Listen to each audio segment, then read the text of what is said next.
Buen día, buenos días. Estamos contentos de estar compartiendo con vosotros.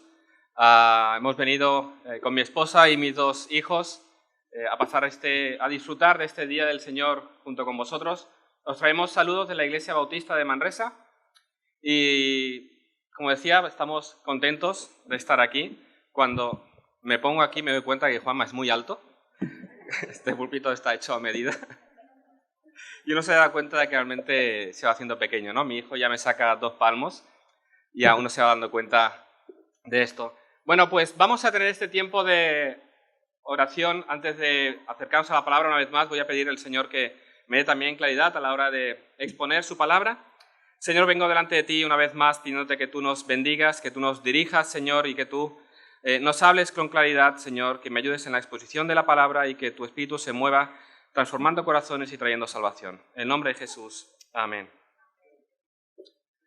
Hay un programa de televisión que se hizo famoso hace un tiempo relativo, titulado El jefe infiltrado. No lo he visto, no me gustan este tipo de realities, pero no es necesario ver la televisión para saber lo que se mueve y lo que hay. Ya sea en el trabajo o con amigos, te cuentan acerca de estas cosas. Y no lo he visto, pero sí que todos de alguna manera quizás conocemos cuál es el punto de ese programa por el título, ¿no? El jefe infiltrado, el dueño de una gran empresa que se disfraza, se cambia su faz, su vestir y aparece en su propia empresa como uno más de los trabajadores, como alguien nuevo para aprender el negocio, pero su finalidad es ver qué es lo que se mueve, cuál es el pensamiento de sus trabajadores, de qué se quejan, cómo rinden, ¿no? Y la idea, el punto es pasar desapercibido para así entender y ver qué es lo que está pasando. Los trabajadores se muestran libremente, aunque es un reality de televisión, sabemos que todo está preparado, pero de alguna manera te vienen a hacer creer que eso está pasando así y los trabajadores libremente hablan de la empresa, de los jefes, de cómo está organizado, de los sueldos, porque aquel que está al lado es el nuevo becario, es el nuevo chico de prácticas y se abren y explican tranquilamente. La sorpresa en el programa ocurre cuando de repente los llaman al despacho de su jefe y se dan cuenta de que aquel ante el cual se han abierto y han explicado todo es su jefe. Es aquel que tiene la autoridad para echarlo de trabajo, darle un aumento. En ese momento el punto es darse cuenta de que aquel infiltrado es el jefe. Lo ha hecho muy bien, no me he dado cuenta de que era él, y ahora se dan cuenta de que van a tener que rendir cuentas ante él por todo lo dicho y lo hecho. ¿Cómo cambia nuestra cara, nuestra actitud cuando el que se pone delante es el jefe? Eso es lo que sucede allí.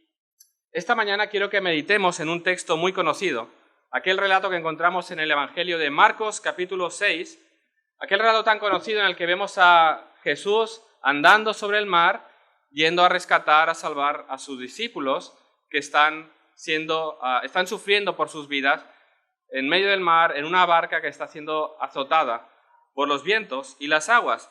Es un relato muy apreciado, ¿verdad? Muy querido por los creyentes porque nos da esa visión de ese Salvador que cuida y guarda de su pueblo, aquel en quien podemos encontrar descanso y confianza cuando las circunstancias alrededor son difíciles, cuando nuestra vida se vuelve caótica. Sabemos que hay alguien que cuida de nosotros, pero lo que quiero que veamos esta mañana es cómo este relato de lo que trata y el propósito del evangelista es revelarnos la identidad de aquel que anda sobre el mar. ¿Quién es este hombre que está andando con ellos, que está en medio de ellos y que ahora se encuentran, que se acerca a ellos andando por encima del mar? Vamos a Marcos capítulo 6, vamos a leer del 45 en adelante.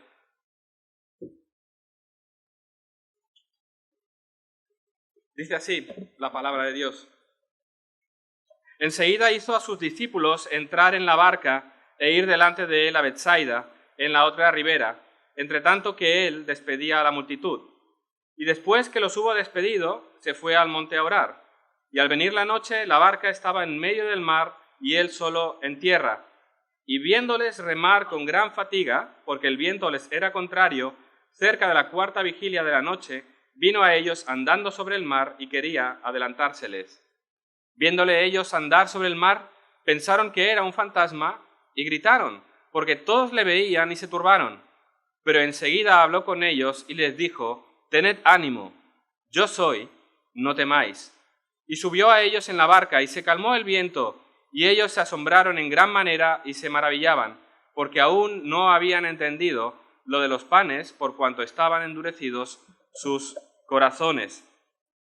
Es un relato precioso, ¿verdad? Es un relato que nos trae consuelo, ánimo y esperanza, pero como decía antes, el propósito del evangelista es revelarnos quién es este hombre que anda sobre el mar. Fijaros que ese es el énfasis del escritor. Y vemos cómo a través de todo lo que sucede en ese relato, en aquello que experimentan los discípulos, ellos van a ser puestos cara a cara con aquel que es el Dios eterno encarnado. Y cómo ser puestos cara a cara delante de la gloria de este Salvador produce asombro y temor. Eso es lo que vemos. Cuando es revelado, cuando son puestos delante de Él, caen y tiemblan delante de aquel que está con ellos. Y eso es mi propósito en esta mañana, que una vez más abramos las Escrituras y comprobemos quién es este hombre, su gloria, para que tengamos una visión más exaltada de Él, para que también caigamos en asombro y temor delante de nuestro Dios y Salvador. Que nuestros corazones, a través de esa visión de Cristo, sean encendidos y realmente podamos maravillarnos y salir una vez más de aquí diciendo qué gran Salvador es el Señor Jesús. Y lo que quiero que veamos, quiero enfatizar 3 puntos. En primer lugar, quiero que veamos la necesidad de que nuestra visión acerca de la persona de Jesús debe ser conforme a su revelación. En segundo lugar, quiero que veamos cómo Dios dispone todas las cosas para que esto realmente sea así, para que nosotros veamos quién es verdaderamente Jesús. Y en tercer lugar, vamos a ver qué es lo que Jesús revela acerca de sí mismo en este relato. En primer lugar, es importante que el concepto, la visión que tú y yo tenemos acerca de la persona de Jesús sea bíblica, sea conforme a lo que Él ha revelado, sea conforme a quién Él es verdaderamente, porque todos y cada uno de nosotros corremos el peligro de hacernos un Jesús a la medida, un Salvador a la medida. En ocasiones he escuchado, o quizás tú has dicho, yo creo que Jesús es, ¿sí? Y entonces defines quién crees o esperas que sea Jesús, en base a lo que conoces de la Escritura y también en base a lo que a ti te gustaría o crees que debe ser. Vemos en este texto que Jesús se encarga de guardar a sus discípulos de que alberguen una visión distorsionada acerca de quién es Él. ¿Dónde vemos esto? Cuando Jesús los manda a subir a la barca en ese momento determinado. Jesús los fuerza a subir. Leemos en el texto que enseguida hizo a sus discípulos entrar en la barca e ir delante de él a Betsaida, en la otra ribera, entre tanto que él despedía a la multitud. ¿Enseguida de qué? ¿Después de qué? Si miras el texto anterior, está hablando del milagro de la multiplicación de los panes y los peces. De alguna manera, lo que Marcos comentaba que os pasó ayer, se multiplicó la comida para que llegara a los que estabais. Fue un milagro asombroso. Fue algo que realmente era espectacular. Y en ese momento, Jesús los forzó, literalmente los obligó a subir a la barca y salir de allí. ¿Por qué esas prisas? ¿Por qué ese forzarlos a irse en ese momento? Podríamos pensar, se está haciendo de noche, la gente tiene que regresar a sus casas, vamos a disolver la reunión y que cada uno se vaya a su casa. Pero a la luz del texto paralelo que encontramos en el Evangelio de Juan, podemos ver cómo esta orden de abandonar el lugar de inmediato y cruzar el mar era proteger a sus discípulos de aquello que se empezaba a hablar, de aquellos esperanzas, anhelos que empezaban a moverse en el aire. los quería proteger de la multitud, no tanto de las personas en sí, sino de aquellos que ellos hablaban acerca de quién es Jesús. Había empezado a correr un clamor en medio del pueblo que decía: este verdaderamente es el profeta que había de venir al mundo. Esa multitud, impactada al ver el milagro de la multiplicación de los panes y los peces, ¿qué querían hacer con Jesús? Tomarlo y ponerlo rey. ¿Quién no querría un rey como Jesús? No nos va a faltar el pan. Él va a proveer de todo lo que necesitamos. Este es el tipo de Mesías que necesitamos, el que va a proveer para todas nuestras necesidades materiales. Lo acabamos de ver, lo ha hecho de una manera espectacular. ¿Quién no quiere un rey así? ¿Quién no quiere un gobernante así? Ya los veo entrando en palacio, echando a Herodes y colocando a Jesús como el nuevo rey. Esa era la esperanza que había en el corazón de la multitud. Aquel Salvador que venía a librarlos de la opresión de los romanos, a echar a los enemigos fuera y a volver la prosperidad a Israel. Ese es el Mesías que viene a liberarnos de la opresión, a devolvernos la prosperidad que una vez tuvimos. Ese es el rey que estaban esperando. Por eso estaban tan alegres. El rey que estaban esperando por fin lo tenían ahí delante. Pero esta no era la misión de Jesús, ni un tipo de reino que él había venido a inaugurar, ni el tipo de rey que él es. Más adelante en Juan 18:36 leemos: mi reino no es de este mundo. Si mi reino fuera de este mundo, mis servidores pelearían para que yo no fuera entregado a los judíos, pero mi reino no es de aquí. Jesús quiere proteger a sus discípulos de aquellas visiones y pensamientos acerca de quién es Él. Este no es el tipo de Mesías. Él es más que un mero proveedor para nuestras necesidades físicas. Es más que pan lo que el mundo necesita. Es más que pan lo que tú y yo necesitamos. Por eso Jesús los manda fuera, los obliga para que no se llenen de aquellos pensamientos terrenales de la multitud. Fijaros, tú y yo fácilmente podemos ser llevados también por los pensamientos de la multitud. Cada día es más fácil. Solo tienes que abrir tu móvil, abrir YouTube y te encontrarás miles de predicaciones que te presentan a supuestos salvadores que no son Jesús, pero te dicen que es Jesús. Jesús dijo esto cuando no lo dijo. Jesús pensaba esto cuando no lo decía.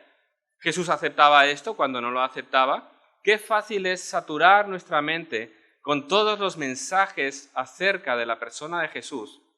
Hoy en día debemos guardarnos, como Jesús guardó a la multitud, guardó a sus discípulos, de la multitud que predicaban o buscaban un falso Mesías. Tú y yo debemos cuidar qué es lo que escuchamos.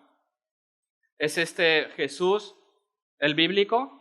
¿Es la visión que tú y yo tenemos acerca de Jesús conforme a las Escrituras? Si yo creo una cosa y la Biblia dice otra, el que está equivocado soy yo. No tengo que hacer movimientos para ajustarlo a mi pensamiento. Tú y yo debemos protegernos de esto. Jesús conocía bien el corazón de sus discípulos. Cuán fácilmente somos manipulables, cuán fácilmente podemos animarnos por el ánimo de otros, aunque sea equivocado. Los discípulos también tenían sus propias visiones que debían ser corregidas. Después de la muerte y resurrección de Jesús, cuando Él asciende a los cielos, ¿qué dicen los discípulos? Señor, ¿restaurarás el reino a Israel en este tiempo? Ellos tienen una visión acerca del reino y acerca del rey que todavía debe ser corregida. No es la primera vez que Jesús quiere guardar qué es lo que la gente dice de Él. No es la primera vez que encontramos en las Escrituras, por ejemplo, cuando Él hacía un milagro de sanación, ¿qué le decía a aquella persona que había sido sanada en algunas ocasiones? No digas nada. ¿Por qué? ¿Quería mantener su identidad en secreto? Era evidente el milagro. Lo que no quería es que se predicara de Él solo como un sanador, como un curandero, como alguien que había venido a sanar todas nuestras enfermedades. Jesús es más que un proveedor, Jesús es más que un sanador, Él es el Mesías de Dios, el Salvador de la humanidad, el Salvador de los pecadores, que vienen a Él en arrepentimiento y fe. Él es el Mesías de Dios, no el Mesías que ellos anhelaban, que ellos esperaban, sino el Mesías que ellos necesitaban. Fijaros, ¿cuál era la esperanza del pueblo? Una salvación terrenal, que el Mesías ocupara un trono. ¿Cuál es la liberación que Jesús había venido a inaugurar? Un reino celestial. ¿Qué lugar venía a ocupar? Una cruz. Los hombres veían la opresión romana como su mayor problema y la paz terrenal era su mayor anhelo. Jesús veía la ira de Dios sobre ellos por su pecado como su mayor problema, y lo que más necesitaban no era paz terrenal, sino paz con Dios.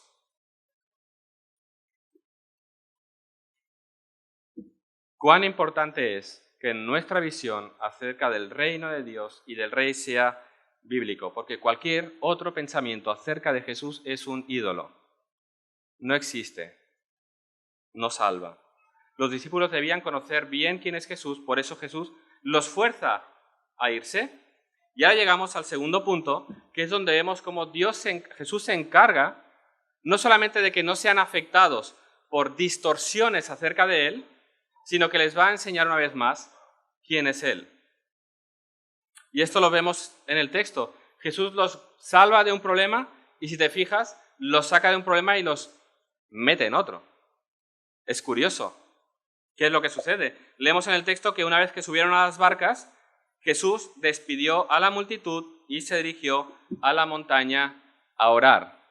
Después de todo un día de actividad, Él estaba cansado. Él era un hombre, como tú y como yo. Él se cansaba, Él se agotaba, y su día era mucho más cansado que el tuyo y el mío. Y aún así, con todo el agotamiento, con todo el cansancio de aquel día, Él buscó al Padre. No buscó la cama, buscó al Padre en oración. Los discípulos, en obediencia a Jesús, suben a la barca, emprenden la navegación, van a cruzar el mar y de repente, en medio de la noche, en medio del mar, a unos 4 kilómetros de la orilla, fuertes vientos y fuertes aguas golpean la barca. Literalmente torturaban la barca. Estaban en medio de un gran peligro. Cada vez que leo este relato, me viene a la mente un pensamiento. Cuán fácilmente, de repente, aparecen los problemas en nuestras vidas. Con qué facilidad, sin estar programadas en la agenda, aparecen las adversidades, la aflicción, el sufrimiento en nuestras vidas. Ellos venían de un momento fantástico, acababan de ver un gran milagro, su ánimo estaba por las nubes, estaban expectantes por lo que podía venir y de repente están luchando, guardando sus vidas en medio del mar. Eso es así. Nos ha sucedido quizás en más de una ocasión en nuestras vidas. Estamos bien, además estamos en un tiempo bueno, buscando al Señor, creciendo en su conocimiento, estamos bien en la familia, estamos pasando un tiempo de tranquilidad, uno está perfectamente sano, viviendo una vida saludable, haciendo deporte, comiendo saludablemente, y de repente un análisis rutinario desvela una enfermedad latente y tu vida cambia por completo. O quizás la pérdida de un ser querido, el esposo, la esposa, el hijo, la pérdida del trabajo, cualquier otra cosa aparece de repente y sacude nuestras vidas. Y decimos, ¿qué ha pasado? Y nos encontramos en medio del mar, con los vientos y los mares golpeando nuestra vida. Ahora esto, un breve apunte. Que no caigamos en aquel pensamiento del mundo de, uy, las cosas me van bien, ahora me pasa algo mal. No es esto, no es aquello que llaman el karma ni nada de esto. Esa es la realidad de vivir en un mundo caído, en el que hay enfermedad, en que estas cosas pasan. Ellos estaban ahora en medio del mar, después de haber pasado un día fantástico luchando por sus vidas. Pero fijaros cómo ellos estaban en medio de un gran problema, de una gran adversidad, no porque sean unos imprudentes, no porque tomaran la barca sin mirar en el móvil cuál era la previsión para esa noche. No, abres el móvil y dices, uy, esta noche anuncian fuertes vientos, mejor no cojamos la barca. Ellos estaban en medio del mar, no por imprudentes, no porque hubieran hecho algo mal, sino precisamente por obedecer a Jesús. Le obedecieron. Estaban donde estaban porque Jesús los había enviado allí. Nadie podía decirles a este grupo de hombres, os ha pasado esto porque no estabais en la voluntad de Dios. Alguna cosa habréis hecho para que de repente haya venido esto a tu vida. Algo habrá en tu vida. ¿Te suena esta forma de hablar? La forma de hablar de los amigos de Job. Tienes una desgracia y ¿qué habrás hecho? De algo te tendrás que arrepentir. No estás buscando la voluntad de Dios. Dios lo está haciendo para sacar de ti algo. Esa forma de hablar. Es cierto que en ocasiones, como dice Santiago, la enfermedad viene a nuestras vidas precisamente para pararnos, reflexionar y ver qué es lo que hay en nuestras vidas. Es cierto que en ocasiones es así. En ocasiones, como en este texto, no es por causa de un pecado en nosotros, no es por desobediencia, sino porque Dios quiere probar nuestra fe y que lleguemos a conocerlo de una manera que de otro modo no habríamos podido hacer. Así que no es por imprudencia, no es por ningún pecado en ellos, sino porque Jesús tiene que tratar con estos hombres de una manera determinada. Y eso es importante recordar, porque cuando estamos en medio de la adversidad, podemos tener esos pensamientos. ¿Por qué, Señor? ¿Por qué ha venido esto a mí ahora que estaba tan bien, que te estaba buscando? A la luz de este texto, debemos aprender que no debemos sorprendernos cuando vengan las adversidades y las pruebas a nuestra vida. No debemos pensar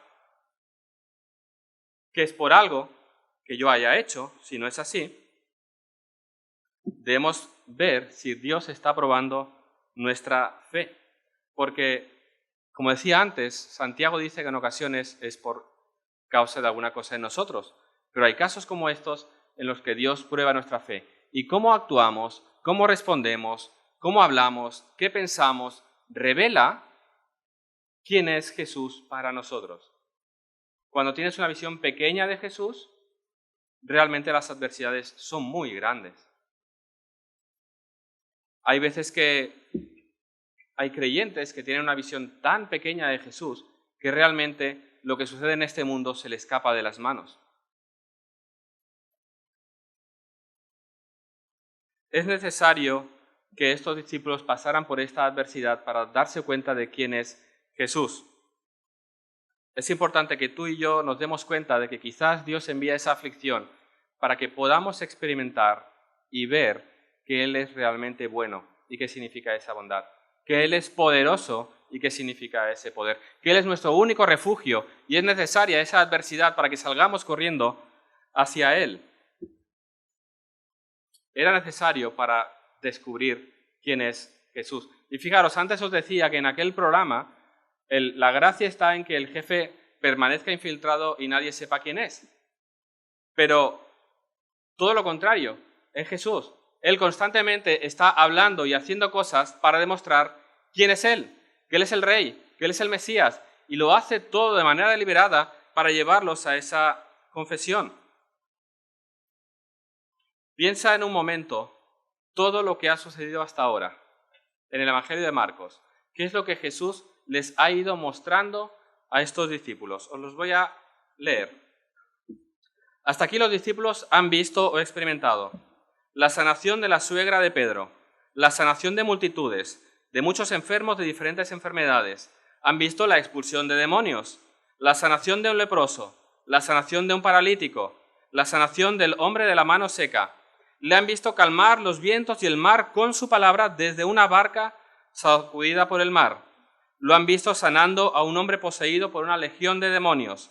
Le han visto sanar a una mujer que llevaba 12 años enferma. Lo han visto resucitar a la hija de Jairo y ahora acaban de verlo alimentar a más de 5.000 hombres, más mujeres y niños. Es decir, todo lo que Jesús ha hecho hasta aquí y que ellos han visto con sus ojos, los ha de llevar a responder la pregunta que más adelante Jesús les dará. ¿Quiénes dicen los hombres que soy yo? Y vosotros, ¿quiénes decís que soy yo? Es decir, todo lo que ha hecho, todo lo que ha dicho, les tiene que llevar a dar una respuesta de quién es este hombre que anda en medio de ellos. ¿Cuál es la conclusión a la que debían haber llegado? Jesús es el Mesías de Dios, es nuestro Salvador. Pero no lo ven. Versículo 52. Ellos se asombraron y temblaron, dice, porque aún no habían entendido lo de los panes, por cuanto estaban endurecidos sus corazones. No es un tipo de dureza como la de Faraón, que llegó a negar completamente a Dios como lo hizo. Estamos hablando de ese embotamiento, de ese letargo espiritual en el que habían caído, de esa incapacidad de ver y entender quién es ese hombre a la luz de todo lo que ha dicho y ha hecho. Como observa un comentarista, es el resultado de su negligencia pecaminosa por no reflexionar y meditar en aquellas maravillosas obras que acababan de ver. ¿Sabes de qué se trataba? De insensibilidad. Es algo así como cuando alguien tiene callos en sus manos. Aquellos de aquí que trabajáis, tenéis trabajos manuales y sobre todo los que estaréis ahora en la obra, saldrán callos en las manos, esas duricies que lo que hacen es proteger, ya no sientes allí el dolor, ¿verdad? Protegen las manos de la fricción y de la presión. Los primeros días duele, ¿verdad? Cuando estás trabajando hasta que se forma el callo. Yo no sé lo que es, todo el mundo se ríe de mí porque tengo manos de informático, pero todos sabemos lo que son los callos y lo que significan. Mi cuñado, siempre hago la broma, él ha trabajado en un asador argentino y yo digo que tiene las manos de tal manera que puede mover las brasas con las manos. Digo, es insensible. Sus manos, él hace así, así, y yo me estoy acercando a las manos y ya no puedo. Esa insensibilidad, ese callo, es lo que había ocurrido en los corazones de estos hombres. Su corazón se había vuelto insensible a lo que estaban viendo y a lo que estaban escuchando. Se había desarrollado un callo, como una capa gruesa en sus corazones que hacía que su corazón se volviera insensible a lo que estaban viendo. Y Jesús tenía que tratar con esa dureza de corazón, con ese embotamiento, con esa ceguera. Y aquí hay una advertencia también para nosotros hoy. Es posible ser un hijo de Dios, un creyente, y caer en ese tipo de indiferencia hacia las verdades del Evangelio y de nuestro Salvador. Es posible, como ellos, que estemos tan expuestos o que llevemos toda la vida de creyentes que se vuelva todo tan familiar, tan conocido, que ya no le prestamos atención ni meditamos en lo que eso es. El Evangelio, sí, yo ya lo creí. Yo ya me convertí. ¿Tú qué me vas a explicar si yo llevo toda la vida? Es posible que hayamos caído en esa insensibilidad. Escuchamos el Evangelio como quien escucha la música de fondo en el tren, no sé si todavía hay, porque hace mucho que no subo, esa música clásica que siempre está, que ni te enteras. Es el Evangelio, lo escuchamos, pero si ese mensaje no lo creemos, no lo guardamos en nuestro corazón, no transforma nuestro corazón, no se hace evidente en un cambio en nuestras palabras, pensamientos, acciones, si no produce fruto en nuestros corazones, si no nos lleva al asombro, si no nos lleva a la alabanza, si no nos lleva a la confesión, a la gratitud, si esas verdades del Evangelio que leo y escucho no me mueven a la alabanza, a la confesión, a la santidad, quizás he caído en esa insensibilidad, en lo que decía alguien, esa anestesia espiritual. Escucho el Evangelio, pero no hacen nada en mí. Quizás nos advierten acerca del pecado en nuestras vidas y no escuchamos porque estamos cerrados los oídos, cerrados los ojos, cerrados nuestros corazones. Decía un pastor, nuestros corazones dejan de calentarse ante la exhibición que el Evangelio nos hace de las bellezas de su gracia. Nuestras conciencias dejan de agitarse cuando el pecado queda al descubierto y la palabra se convierte en poco más que ruido blanco espiritual, algo que fácilmente ignoramos. Qué terrible condición en la que nos encontramos. Qué cerca de naufragar hemos estado, dice, en ese momento. Tal vez, como decía este pastor, como los discípulos en la barca aquella noche, sea necesario que el terror y el asombro provocados por un nuevo encuentro con Jesús, revestido del Evangelio, te sacudan y te devuelvan la ternura de corazón y la receptividad a su palabra, para que puedas creer que todo lo que dicen las Escrituras es verdad. Su familiaridad con aquel que estaba a su lado los llevó a perder de vista quién es aquel que estaba a su lado. Y fijaros, familiaridad con sanar enfermedades, levantar muertos, multiplicar panes y peces. Estamos hablando de cosas sorprendentes. Pero ¿acaso no nos pasa en ocasiones que leemos la Escritura y hemos perdido ese asombro de lo que encontramos revelada en ella? La buena noticia es que porque eres su hijo, Dios hará lo que tenga que hacer en tu vida y en mi vida para sacudirnos de tal manera para que corramos a Él y volvamos a maravillarnos de quién es nuestro Dios y Salvador. En su sabiduría, Dios utiliza las pruebas para nuestra madurez, porque solamente de esa manera aprendemos, solamente de esta manera corremos hacia Él, solamente en medio de la aflicción corremos hacia Él y experimentamos su bondad, su misericordia, su cuidado, aprendemos a confiar y a esperar en Él nuestras vidas. Esta verdad trae paz, trae consuelo, trae ánimo a nuestros corazones, porque podemos saber que en medio de la adversidad Dios no me ha abandonado, quizás todo lo contrario, me ha tomado de manera expresa en sus manos y está trabajando conmigo, está rompiendo lo que haga falta en mi corazón para que lo vea con más claridad. Y porque somos duros, en ocasiones tiene que darnos muy duro. Pero gloria a Dios, porque cuando pasamos por esa prueba y experimentamos quién es Él, miramos atrás y decimos, gracias Dios, por abrirme una vez más los ojos a quién eres tú. Gracias a Dios por esas pruebas, porque por medio de esa revelación de su gracia una vez más, nos despierta a esas preciosas verdades del Evangelio. Y es cuando somos avivados, cuando lo deseamos más, porque vemos que yo no merecía de tu amor y tú fuiste a la cruz por mí. ¿Cómo voy a pecar yo cuando ese pecado te llevó a la cruz? Nuestra insensibilidad al Evangelio nos lleva a tratar el pecado como, bueno, yo es que soy así. Tú eres así, pero eso es pecado, y ese pecado Cristo lo cargó en la cruz. Cuando somos abiertos una vez más a esa verdad del Evangelio, cuando ese embotamiento desaparece, entonces vemos el pecado como lo que es, algo asqueroso, algo repugnante, algo odioso, algo que hay que quitar de en medio, porque por eso Cristo, el justo, el santo, tuvo que morir en la cruz. Piensa y ve en tu devocional diario, en tu lectura de la palabra, cuando escuchas sermones, cuando estás alabando, ¿verdaderamente tu corazón está siendo asombrado? ¿Está siendo alimentado? Dios, manda lo que tengas que mandar a mi vida. Abre mi corazón, abre mis ojos para, una vez más, maravillarme de quién eres tú. Y eso es lo que Jesús va a hacer con ellos. Esa familiaridad los llevó una vez más allí en medio del mar a sufrir por sus vidas. Ahora, ¿qué es lo que Jesús revela acerca de sí mismo en este texto? ¿Cómo se da a conocer?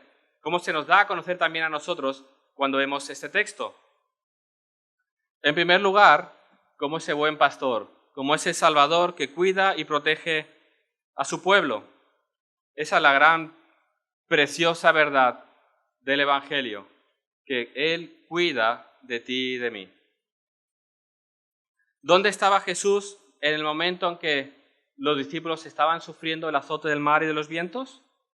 en lo alto de la montaña. ¿Qué estaba haciendo? Orando. ¿Por quién estaría orando? Por sus discípulos. Nuestro intercesor estaría orando al Padre por fuerzas para continuar con ese ministerio terrenal. Lo estaría alabando. Estaba pidiendo ese espíritu para continuar, pero estaría intercediendo por sus discípulos. Jesús es nuestro sumo sacerdote que ahora está sentado a la diestra del Padre e intercede por ti y por mí. Allí en lo alto de la montaña Jesús oraba por sus discípulos. En el trono Jesús está intercediendo por ti y por mí. Estamos en medio de fuertes adversidades. Estamos en medio de un momento en nuestras vidas caótico que no sabemos qué hacer. Recuerda, Jesús intercede por ti. Eres aquel que cuida de ti. Él estaría orando, Señor, fortalece su fe, guárdalos, que ninguno de ellos pierda la vida ahora. Que el mal les golpee, llévalos al punto necesario, pero guarda sus vidas. Jesús no nos ha prometido que no tendremos problemas en esta vida. Hay falsos maestros que dicen, ven a Jesús y todos tus problemas se habrán acabado. Habrá pasado todo el mundo menos a mí. No dijo esto Jesús. Él ha prometido estar con nosotros hasta el fin. Él nos acompañará cuando pasamos por el medio del desierto. ¿Hasta dónde? Hasta que lleguemos a ese lugar de reposo, a ese lugar de descanso. Él nos va a cuidar. Ese es nuestro descanso. Jesús no durmió, eran las 3 de la mañana y seguía en oración con su mirada puesta en sus discípulos. Jesús no se durmió, estuvo atento a sus discípulos en todo momento. Así lo expresa el salmista en el Salmo 121, versículos 3 y 4. Él no dejará resbalar tu pie. No se dormirá el que te guarda. He aquí, el que guarda a Israel no se adormece ni se duerme. Nuestro Dios no se duerme. Dios no está ocupado en tantos asuntos que no puede estar atento a ti. Su mirada está sobre ti y sobre mí. Él es conocedor de nuestras tormentas, adversidades, dificultades. Quizás no eres consciente, pero recuerda que la mirada de Jesús está sobre ti en todo momento. Y en su momento, Jesús acudió a rescatarlos. Jesús se muestra como aquel que cuida y está atento a su pueblo. No hay nada que le pille por sorpresa. No hay nada en nuestras vidas que haga a Jesús mirar y decir, uy, ¿qué ha pasado? Nada le pilla por sorpresa, nada le pilla a contrapié. En todo momento su mirada está sobre sus hijos. Y esto es lo que vemos. La segunda revelación es que Jesús se revela a nosotros como el Dios que todo lo ve. Otra vez, ubicación. ¿Dónde está Jesús? Arriba de la montaña. ¿Dónde están los discípulos? En medio del mar, a 4 kilómetros de distancia. Son las 3 de la mañana. ¿Qué es lo que ve Jesús? ¿Ve un punto de luz lejano? ¿Ve como algo allá en el fondo que está siendo sacudido? Jesús vio a unos hombres remar con fatiga. Eso es lo que Jesús ve. Es aquel que todo lo ve. Es aquel con quien Agar, la esclava de Abraham, se encontró mientras huía al desierto. ¿Os acordáis de Agar? Ella era la esclava de Abraham a quien Sarai dio a su marido para que le diera descendencia porque ella no podía.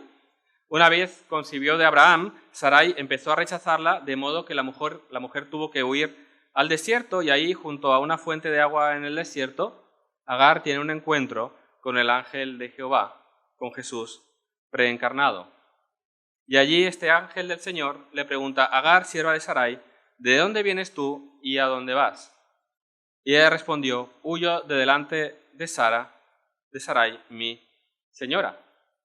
Ella respondía diciendo de dónde venía, no decía a dónde iba, no lo sabía, en un momento de absoluta soledad, abandonada, sin saber a dónde ir, despreciada, el ángel del Señor viene a su encuentro y la bendice. ¿Y qué es lo que dice esta mujer? Él se refiere a Dios como el Dios que me ve. Y llama a aquel pozo el pozo del viviente que me ve. Esta mujer está diciendo, hay un Dios que me ve y me conoce tal y como soy. Él me ha visto en mis circunstancias, no le son ajenas, ha venido a mi encuentro. Medita en esta verdad. Jesús vive y Él es el Dios que todo lo ve. Él conoce todo en tu vida. ¿Cuáles son tus circunstancias? ¿Cuáles son tus adversidades? Él conoce lo que hay en lo más profundo de tu corazón. Él lo ve absolutamente todo.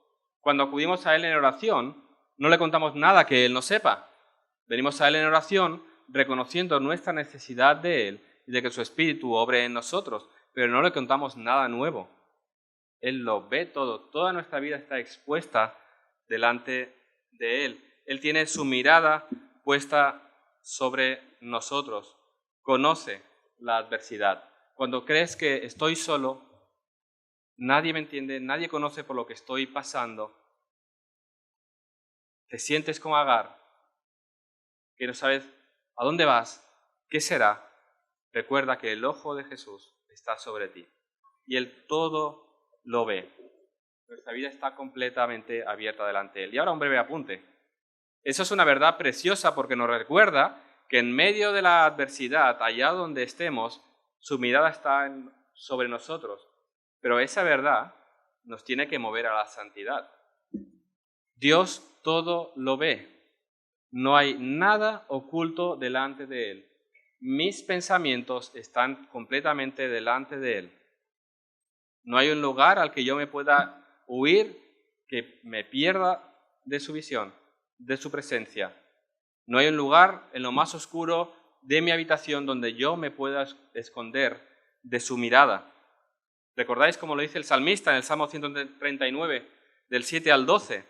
¿A dónde me iré de tu espíritu? ¿Y a dónde huiré de tu presencia? Si subiera a los cielos, allí estás tú. Y si en el Seol hiciere mi estrado, he aquí, allí tú estás.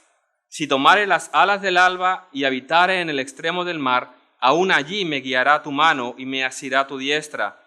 Si dijeres, ciertamente las tinieblas me encubrirán, aún la noche resplandecerá alrededor de mí.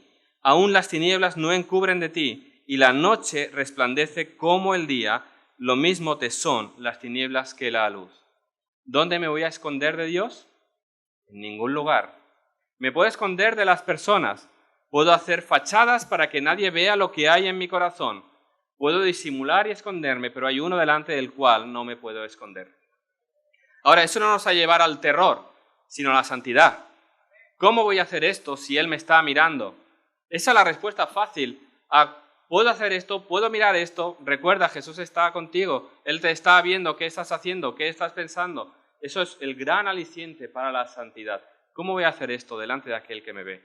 No hay lugar, pensamiento oculto delante de Él. Por eso el salmista termina ese salmo diciendo, Señor, tú que todo lo ves, que nada te es oculto, muéstrame aquello que yo no veo, aquello que está en lo más profundo de mi corazón, las raíces de mi pecado, aquello que está allí que me lleva a moverme de esta manera, a pensar como pienso. Señor, tú que lo ves todo, muéstramelo a mí. ¿Qué es lo que hay en mi corazón? Pues esa es la verdad. Clamar a Dios para que Él que todo lo ve, nos muestre qué es lo que hay en lo más profundo de nuestro corazón que tú y yo no vemos. Así que Él se nos presenta como el buen pastor que cuida de nosotros. Él se presenta como el Dios que todo lo ve y Él se presenta como el Dios eterno encarnado. Llegamos al momento más espectacular, cuando los discípulos en medio de la barca ven a alguien caminando sobre el mar que se acerca a ellos. Es algo tan asombroso que nuestra mente todavía está intentando explicar cómo andó sobre el mar. En este mundo hay muchos listos que buscan explicaciones racionales a los milagros de Jesús. Dicen que quizás Jesús iba caminando por la costa, pero como era muy borroso. Incluso leí, y eso es cierto, como que había unas capas de hielo y Jesús iba por allí, surfeando, ¿no? Se subió a una placa y pasó por allí. Todas esas explicaciones, intentando buscar una explicación racional, quitándole lo milagroso a Jesús, pierden el punto de que lo que pasó aterrorizó a estos hombres. Ver a alguien caminando por la costa no asusta. Lo de la placa de hielo es que es impensable, ¿no? Pero cualquier otro pensamiento, olvidan que lo que sucedió fue algo realmente espectacular. Se asombraron, se asustaron. ¿Es un fantasma? Fue milagroso lo que sucedió allí. Un hombre caminando sobre el mar. El problema de muchos que han tomado la Biblia y han empezado a recortar con las tijeras diciendo estos elementos milagrosos hay que quitarlo porque son adiciones, son cosas que los evangelistas han puesto para exaltar esa imagen de Jesús, pero todo eso son invenciones, ¿no? Y empiezan a cortar por aquí y por allá, dejando solamente el Jesús de las enseñanzas. Ahora también recortan sus enseñanzas. Al final el problema con la tijera es dónde cortas. ¿Cómo decides qué es verdad o qué no es verdad? Quien niega que Jesús pudiera hacer eso, quien niega que Jesús pudiera andar por el mar, olvida que ese que caminó sobre el mar es el que creó todas las cosas, que creó el universo, que estableció las leyes físicas, que puso las estrellas en su lugar, que dispuso el mar, la tierra, los animales, dispuso todas las cosas. Si Él ha diseñado, ha preparado y ha dispuesto todas las cosas, ¿no va a poder andar sobre el mar? ¿Quién es este hombre que camina sobre el mar, sino el Dios eterno encarnado? Él es el Dios que anda, que calma las tormentas. Salmo 89, del 8 al 9. Oh Jehová, Dios de los ejércitos, ¿quién como tú? Poderoso eres, Jehová, y tu fidelidad te rodea. Tú, dice, tienes dominio sobre la braveza del mar. Cuando se levantan sus ondas, tú las sosiegas. Job 9:8 nos dice acerca de este mismo Dios que Él solo extendió los cielos y anda sobre las olas del mar. ¿Quién es este que anda sobre el mar? Dios mismo encarnado, mostrando su poder sobre la creación. Él la ha creado y Él la usa conforme a sus propósitos. ¿Jesús andó sobre el mar? Por supuesto, Él es Dios mismo encarnado. Él es por medio del cual todas las cosas han sido creadas. Jesús los llevó a este punto, a este hombre, y vemos cómo los milagros de Jesús tienen un propósito, y no es el milagro en sí, sino llevarnos a ver quién es este hombre. Y allí, en medio de la barca, una vez más, estos hombres fueron expuestos a esta gloria de Jesús, a la gloria del Dios encarnado, dominando una vez más al mundo natural. Ya lo habían visto anteriormente. ¿Os acordáis cuando Jesús está sobre la barca durmiendo y los discípulos lo despiertan y Él se levanta y con la voz calla los vientos? Todo se calma. Es el Dios que tiene el poder sobre toda la naturaleza. Este es Jesús. Es tan espectacular lo que hay delante de ellos. Produce tal asombro, produce tal temor, que fijaos lo que dice Jesús. Cuando llega a ellos, no le dice, no temáis por el viento y el mar. ¿Qué les dice? No temáis, yo soy. No temáis de mí. Es decir, en ese mismo momento, la visión de Jesús era mucho más aterradora que los vientos y los mares que golpeaban sobre el mar. El viento y el mar desaparecieron y ellos temblaron al ver ¿qué? A Jesús a su lado, al Dios mismo encarnado, dominando los mares.